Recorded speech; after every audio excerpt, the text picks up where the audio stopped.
proudly displayed on their chests, driving in a government vehicle with government license plates after they attempted to execute a parole warrant. They were surrounded by white police, one lieutenant and two sergeants from the town of Ramapo Police Department and the village of Suffern Police Department, with their guns drawn and assault rifle pointed at them, and they were assaulted. Their constitutional and civil rights were violated. They were held in custody. They were ordered out of their vehicle. They were ordered to keep their hands up in the air, and no justification for this violent stop at gunpoint ever existed, nor was ever given to them.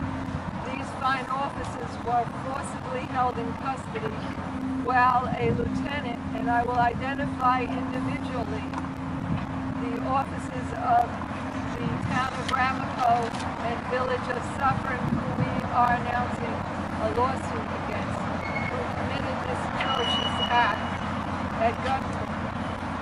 The first officer, who was the officer in charge, is Lieutenant Rob Lancia, Lancia, of the town of Ramapo Police Department.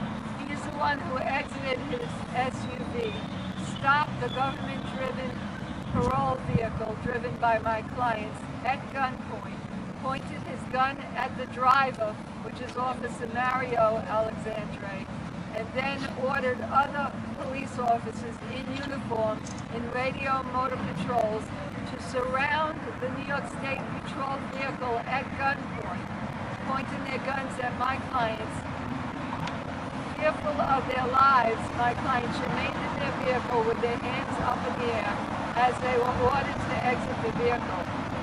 Also, this Lieutenant Rob Lancia directed a uniformed officer to stand at the rear of the parole vehicle with an assault rifle pointed straight at my clients, ready to fire, in ready position.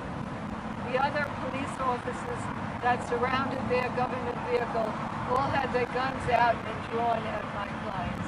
There can be no justification for this occurring in the 21st century.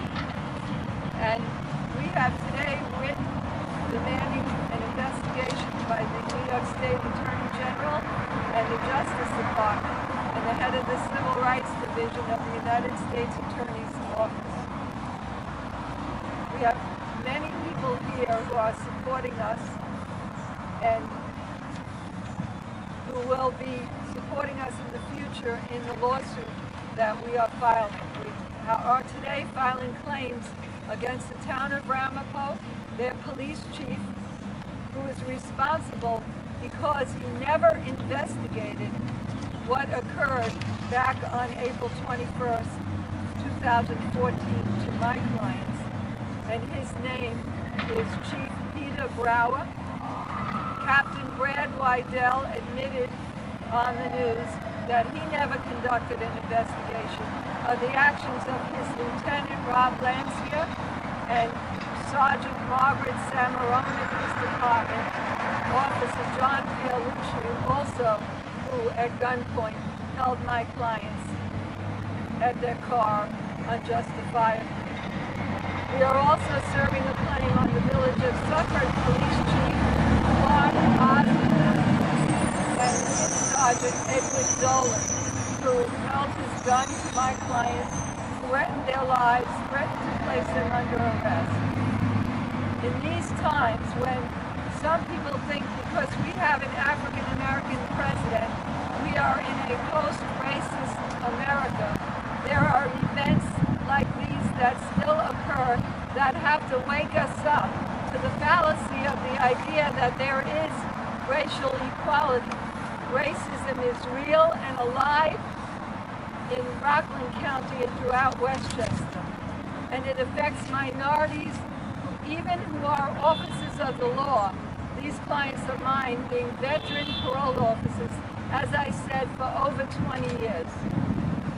They were held under arrest, they were falsely imprisoned in custody, they were fully clothed in law enforcement uniforms with their identifications prominently displayed on their chests. During this, I must say, an officer of the town of Ramapo Police Department went up to this Lieutenant Rob Lancia and identified Mario Alexandre as a parole officer that he had worked with for many years.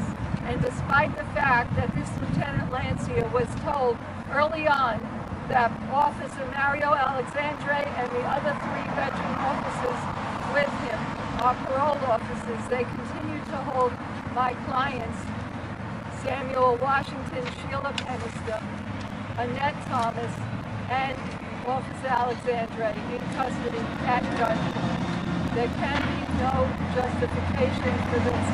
Racial equality is not negotiable in Rockland County or anywhere else in America, and racial profiling is unacceptable. I am here to send a loud message out to Rockland County and their attorneys, the town of Ramapo and the village of Suffolk, that we are commencing this lawsuit. We will hold you accountable. We will see that justice is done for our clients so that this can never happen, not only to any other minority law enforcement officer, but if they think they could get away with this, as they have up until today, since no investigation has been had and none of these officers has been held accountable or suspended, let alone terminated, then we will bring justice to them. Thank you.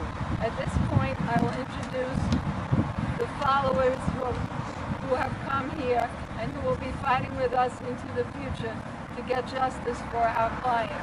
First and foremost is Chairman Charles Phillips, Chairman of the Grand Council of Guardians, representing approximately 20,000 African American and Latino civil service workers throughout New York State, and I'm proud to say that I am his attorney for the Grand Council of Guardians.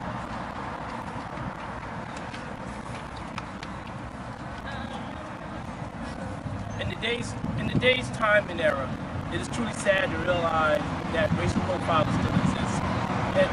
And the most saddening part about it, it was profiled against law enforcement, black law enforcement. So the question comes up now is, when does it stop?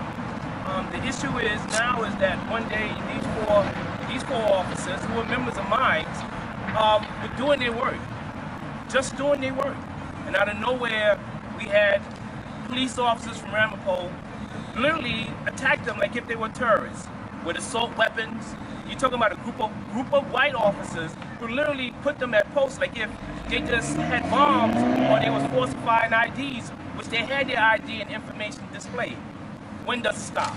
I mean, when does the racism stop? When do people start looking at everyone as fairly? And when do you start treating the officers, regardless of what color you may be, as officers? It's truly sad. It's been shown over the time and over the history where we had large numbers of black officers who have been shot, who have been forcibly arrested, who have been attacked. I mean, even by some of their own members who work right beside them.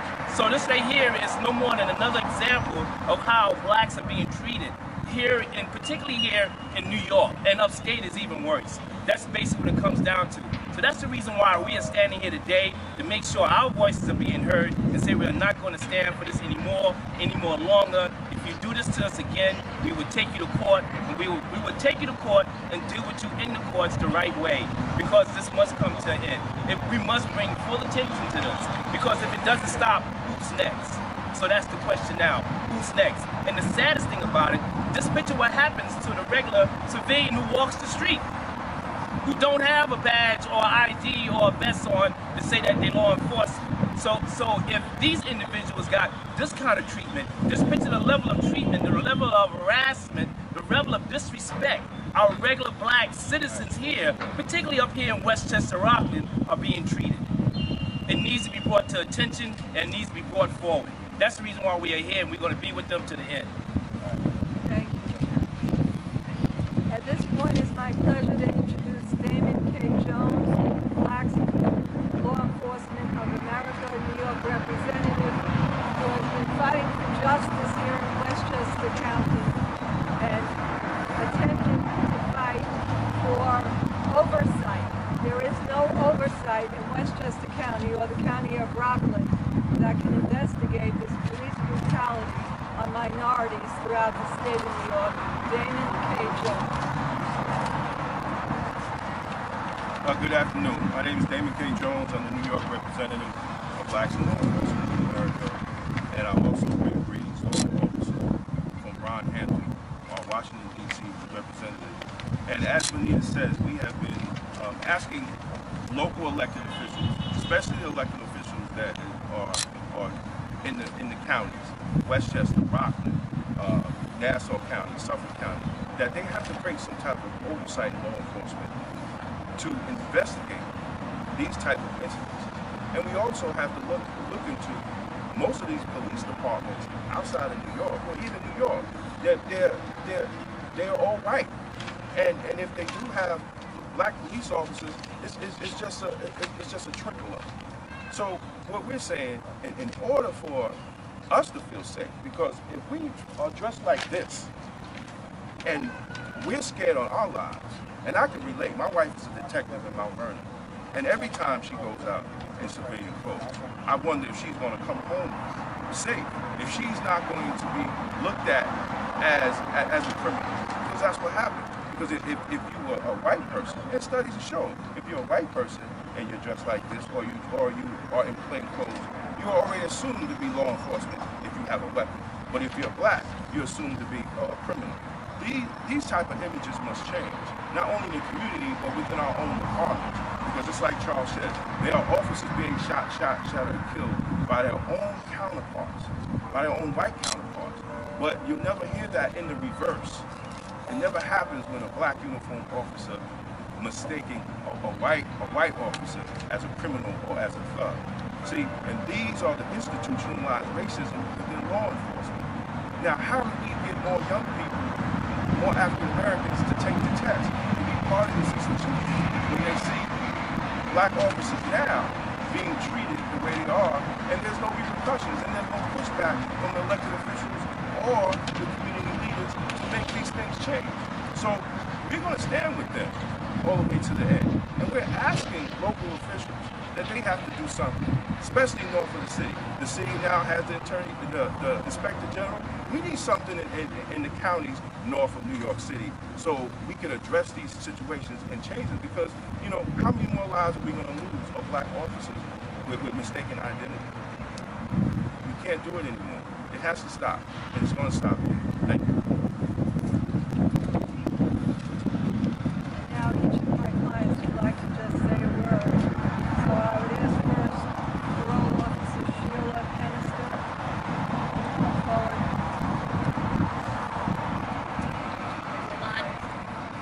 My name is Parole Officer Sheila Pennister. I've been a parole officer for over 20 years. On April the 21st of this year, I honestly believed my life was going to end. I was in fear of my life by other officers.